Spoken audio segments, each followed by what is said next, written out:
told yourself you'd start tomorrow. Again. You had the plan, you knew what needed to be done, but when the moment came to actually do it, your brain served up a perfectly reasonable explanation for why today isn't the day. You're too tired. The timing isn't right. You need to prepare more. You should wait until conditions are perfect. And here's the thing that's going to make you uncomfortable. Those weren't reasons. They were excuses, and your brain is chemically addicted to them, not metaphorically addicted, actually addicted. The same way someone gets addicted to substances, because every time you choose the excuse over the action, your brain gets a hit of dopamine, a little reward for avoiding the discomfort of actually doing the thing. And over time, you've trained your brain that excuses feel better than execution. That justification is more pleasurable than results. That the story you tell yourself about why you can't is more satisfying than the reality of what you could. This isn't about motivation. This isn't about willpower. This is about neurochemistry. And Machiavelli understood something about human nature that neuroscience is only now proving. We're not rational actors pursuing our best interests.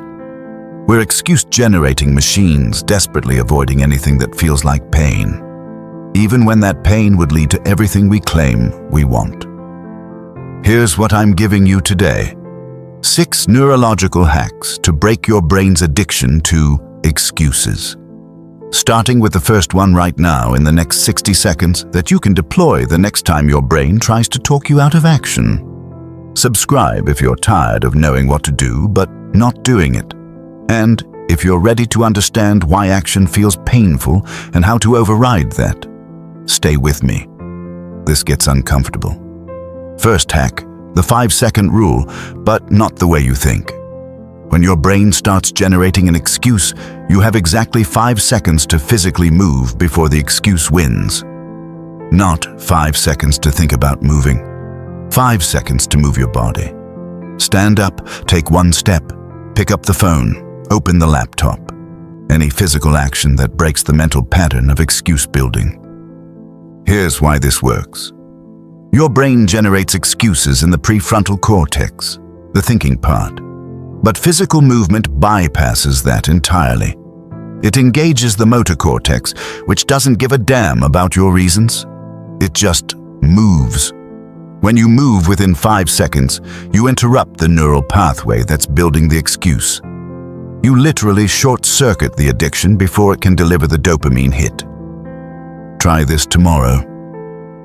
The moment you feel an excuse forming, count down from 5 and move. 5, 4, 3, 2, 1. Stand up. You'll feel your brain scrambling to catch up with what your body just did. That scrambling is the addiction losing its grip. Use that window. Because that window closes fast, and when it does, the excuse wins and you're back on the couch telling yourself tomorrow will be different. And here's what nobody tells you about this 5-second window. It's not just interrupting the excuse, it's rewiring the addiction pathway.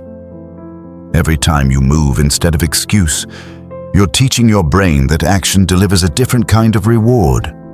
Not the cheap dopamine of avoidance, but the deeper satisfaction of momentum. Do this enough times, and your brain starts craving action instead of excuses. But you have to survive those first brutal repetitions when everything in you is screaming to stop and rationalize. Stop. I need to tell you something critical. Right now, you're watching content that most people will scroll past because it makes them uncomfortable. Content that exposes how their brain is sabotaging them. Content that requires them to admit they've been lying to themselves.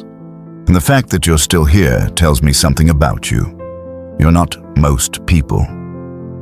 Here's what separates people who transform from people who stay stuck.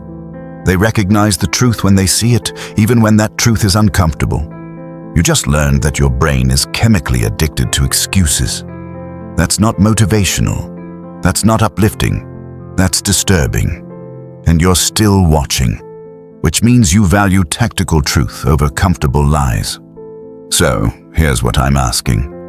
If this first hack alone gave you a weapon against your own brain, If you can see that this channel is teaching you neuroscience-backed tactics instead of telling you to believe in yourself harder, subscribe right now.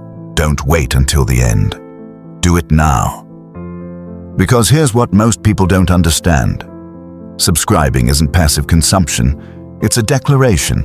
It's you telling yourself, I'm the kind of person who acts on what I learn, not the kind who collects information and does nothing. Every person who subscribes to this channel is making a choice. They're choosing the discomfort of growth over the comfort of excuses. They're choosing to understand how their psychology actually works instead of pretending willpower will save them. And they're building something with me. A community that doesn't make excuses, doesn't accept comfortable lies, and doesn't settle for potential when results are possible. You're either in or you're out. If you're in, subscribe now. Turn on notifications.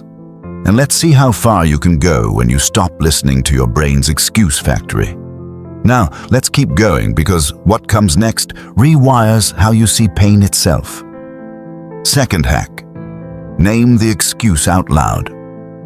When your brain generates a reason why you can't do something, say it out loud. Actually, speak it into the air. I can't start this project because I don't have enough information. Hear how it sounds when it leaves your mouth instead of swirling in your head. Something fascinating happens when you externalize the excuse. Your brain has to evaluate it as if someone else said it. And most of the time, when you hear your own excuse spoken out loud, you immediately recognize it as the nonsense it is. In your head, I need to wait for the right time sounds reasonable. Out loud, it sounds like what it is. A delay tactic wrapped in fake wisdom. This works because internal dialogue bypasses your critical thinking.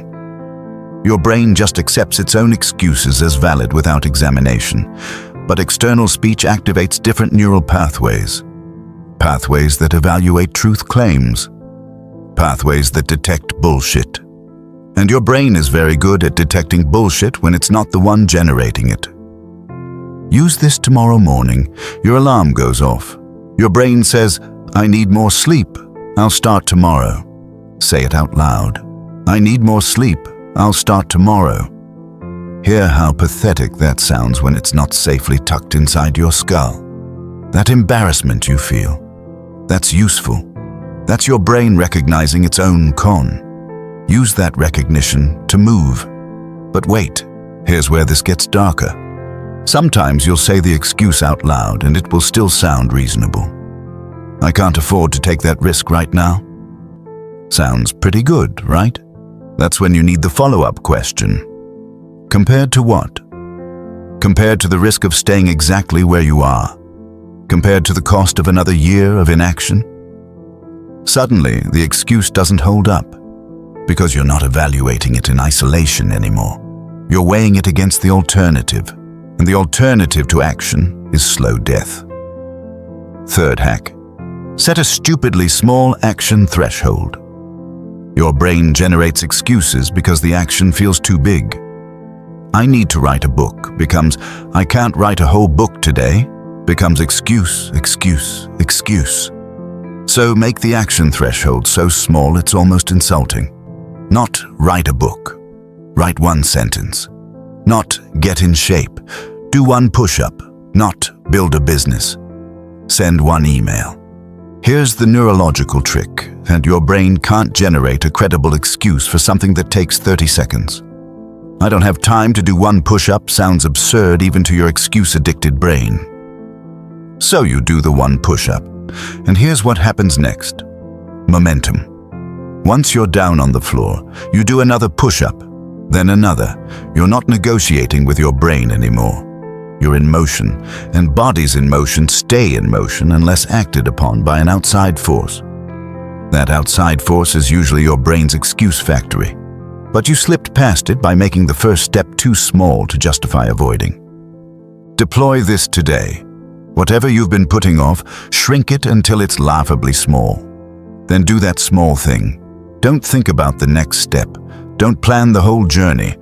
Just do the stupidly small action. You'll be shocked how often that one small action cascades into an hour of productive momentum. But it only works if you don't tell your brain what's coming. If you say, "I'll just write one sentence and then I'll write the whole chapter," your brain sees the trap and generates excuses for the whole chapter. Just do the sentence. Let the momentum surprise your brain before it can object. And here's the part that makes this diabolical. Every time you complete a stupidly small action, you're proving to your brain that its excuses were lies. "I don't have time" becomes demonstrably false when you just did the thing in 30 seconds. Your brain starts losing credibility with you. Its excuse-generating power weakens. You start trusting yourself to do things instead of trusting your excuses for not doing them. That's the real transformation. Not becoming someone who doesn't hear excuses. Becoming someone who hears them and does the thing anyway. Stop. Before I give you the next 3 hacks, you need to understand something about why action feels painful. Because if you don't understand the mechanism, you'll keep falling for the excuse addiction. And what I'm about to tell you is going to reframe everything.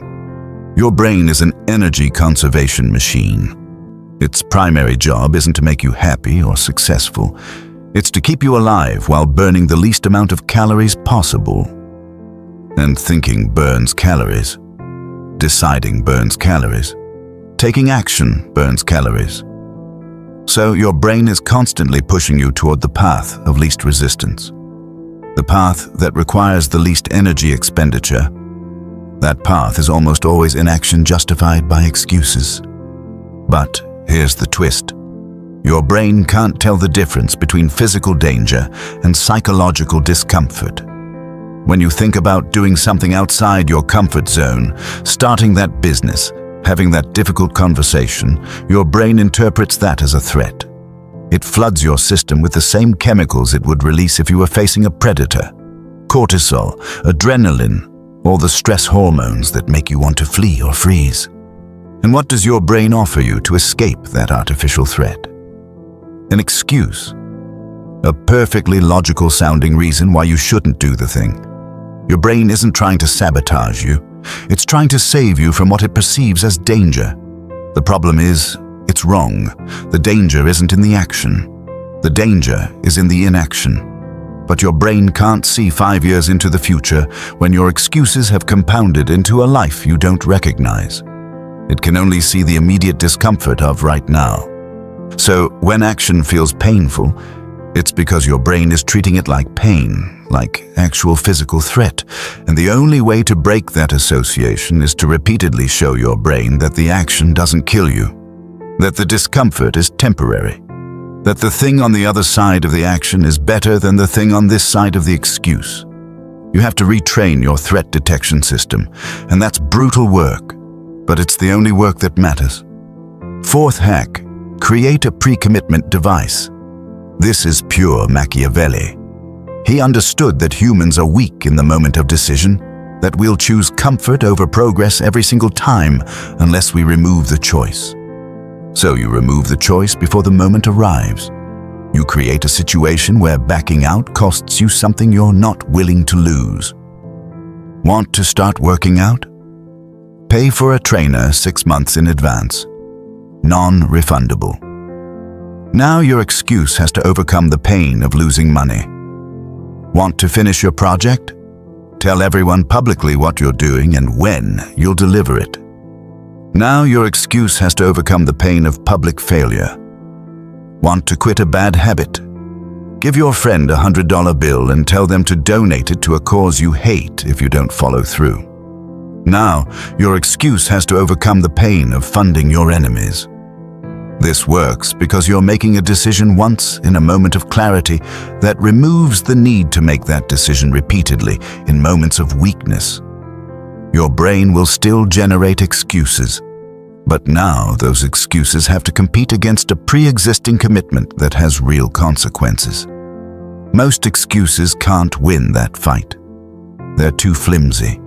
They only work when the cost of action is abstract and the benefit of inaction is immediate. Pre-commitment flips that equation. Use this for your next goal.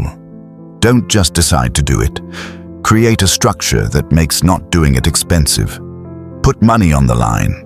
Put reputation on the line. Put something you actually care about in jeopardy if you fail. Your brain's excuse factory will sputter and fail when it realizes the excuse now costs more than the action.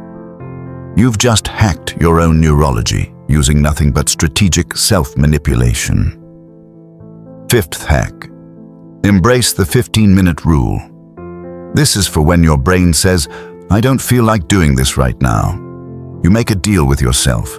You'll do the thing for just 15 minutes. After 15 minutes, if you still want to stop, you can stop with no guilt. But you have to give it an honest 15 minutes first. Here's the neurological reality. Most of your resistance to action is in the starting. Once you're actually doing the thing, the resistance drops dramatically.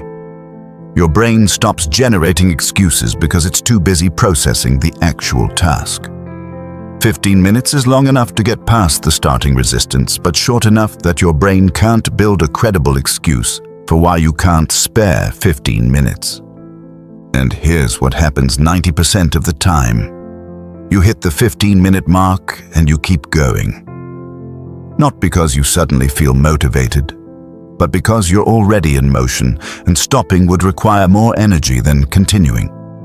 You've tricked your brain into action by promising it an easy out, then leveraging momentum to make the easy out less appealing than continuing. Deploy this tonight. Whatever you've been avoiding, commit to 15 minutes. Set a timer. Tell yourself you can quit when it goes off. Then start. Watch what happens when the timer goes off. Most of the time, you'll ignore it. You're engaged. You're producing. The pain of starting has evaporated and you're just doing the thing. The excuse addiction loses its power when you're already in motion. But here's the critical part. You have to actually give yourself permission to stop after 15 minutes. If you start thinking, "I'll trick myself into working for hours," your brain will see through it and generate excuses that prevent you from starting. The permission to stop has to be real. That's what makes this a negotiation your brain can accept. And once it accepts and you start, the momentum takes over. But the permission has to be genuine, or the hack doesn't work. Sixth hack. And this is where we separate people who understand their brains from people who stay stuck. Reframe pain as data. When action feels painful, when everything in you is screaming to stop and your brain is offering beautiful excuses, you don't fight the feeling, you investigate it. Interesting. My brain is interpreting this as pain. What is it actually afraid of? Most of the time, the answer is embarrassment. Failure, looking stupid, being rejected. Not the action itself, but the potential consequences of the action. And when you name the actual fear, it loses power. I'm not afraid of sending the email. I'm afraid they'll say no. Now you're dealing with reality instead of the vague sense of dread your brain was using to keep you paralyzed. This works because fear thrives in ambiguity. When your brain can keep the threat vague and unnamed, it can make it as big and terrifying as it wants. But when you force it to articulate exactly what it's afraid of, suddenly the threat has boundaries. It becomes manageable. Sending an email and getting rejected is survivable. You've survived rejection before. Your brain was selling you on some existential threat, but the reality is just potential temporary discomfort. Use this next time your brain screams at you to avoid action. Stop and ask, what exactly am I afraid will happen if I do this? Force yourself to articulate the specific fear. Write it down if you have to. Then ask, have I survived this before? Almost always, yes. You have survived embarrassment, rejection, failure, all of it. You're still here, which means the thing your brain is treating as a lethal threat is actually just uncomfortable. And you can do uncomfortable things. You've been doing them your whole life. Drop "I move anyway" in the comments if you're starting to see your excuses for what they are. Now here's what happens when you actually implement all 6 hacks. You start moving before your brain can build the excuse. You externalize the excuses and hear how pathetic they sound. You make actions so small they're undeniable. You pre-commit so backing out costs more than following through. You use the 15-minute rule to get past starting resistance, and you reframe pain as data that reveals manageable fears instead of existential threats. Your brain's excuse addiction starts to lose its grip, not because you don't hear the excuses anymore, you'll always hear them, but because you've built a tactical system that makes acting in spite of excuses easier than succumbing to them. You've hacked your own neurology. You've turned your brain from your enemy into a predictable machine you know how to manipulate. And here's what Machiavelli understood that applies perfectly here. Fortune favors the bold, but only because boldness is just action taken before the excuse has time to calcify. The people who accomplish extraordinary things aren't smarter than you. They're not more talented. They're not more motivated. They've just developed a lower threshold for action. They hear the same excuses you do. They feel the same resistance. They just move anyway. And movement, not genius, is what changes reality. But let's be honest about what you're signing up for, because breaking an addiction is brutal. The first few times you use these hacks, your brain is going to rebel. Hard. It's going to generate bigger excuses, more convincing reasons, more elaborate justifications for why this time is different. That's withdrawal. Your brain is fighting for its dopamine source, and you have to be willing to sit in that discomfort without giving in. The excuse addiction promises you safety, comfort, the warm feeling of having a good reason why you couldn't do the thing, and giving that up feels like loss. You're losing the comfort of your stories, the security of your limitations, the familiar pain of unrealized potential. All of that has to die for you to become someone who acts instead of excuses, and that death is painful. But here's what's on the other side of that pain. A version of you that does things, that starts projects and finishes them, that sees an opportunity and moves toward it before doubt can build, that accumulates results instead of reasons, that builds a life from action instead of explaining why the life you want isn't possible yet. That's who you become when you kill the excuse addiction, and that person is worth the withdrawal. Tomorrow morning, your alarm goes off. Your brain immediately offers you an excuse to hit snooze. 5, 4, 3, 2, 1, feet on the floor. That's hack 1 deployed. You hear your brain say, "I'll start after coffee." Say it out loud. Hear how weak it sounds. That's hack 2. You've been avoiding that project. Open the file and write 1 sentence. That's hack 3. You paid for that gym membership. Non-refundable. That's hack 4 waiting to activate. You don't feel like working on your goal. 15 minutes, just 15. That's hack 5. The whole thing feels overwhelming. What exactly are you afraid of? Name it. That's hack 6, making the fear manageable. You're not fighting your brain anymore. You're just running the hacks, one after another. And your brain's excuse factory can't keep up with the systematic dismantling of every excuse it generates. You're in motion before it can stop you. And once you're in motion, you're becoming the person who does things instead of the person who has good reasons why they don't. The old you had beautiful excuses and empty results. The new you has imperfect action and compound progress. The old you was addicted to the dopamine of justification. The new you is addicted to the satisfaction of momentum. The old you believed the stories your brain told about why you couldn't. The new you moves anyway and proves the stories were lies. This is what Machiavelli meant when he wrote about virtue. Not virtue in the moral sense. Excellence in the sense of action-taking capacity. The ability to move when movement is required, regardless of how you feel about it. Regardless of what your brain is screaming at you. Regardless of the excuses available. You see what needs to be done, and you do it. That's power. Not the power to control others. The power to control yourself, to override your brain's addiction to comfort and do the thing anyway. If this video just gave you 6 ways to beat your own brain at its favorite game, subscribe and turn on notifications. Every video on this channel teaches you how your psychology actually works, not how you wish it worked. Share this with someone who's brilliant at excuses and broke at results. Drop "I move anyway" in the comments if you're ready to kill the addiction. Your transformation doesn't start tomorrow when you feel ready. It starts right now when you move before your brain can talk you out of it. Welcome to the other side.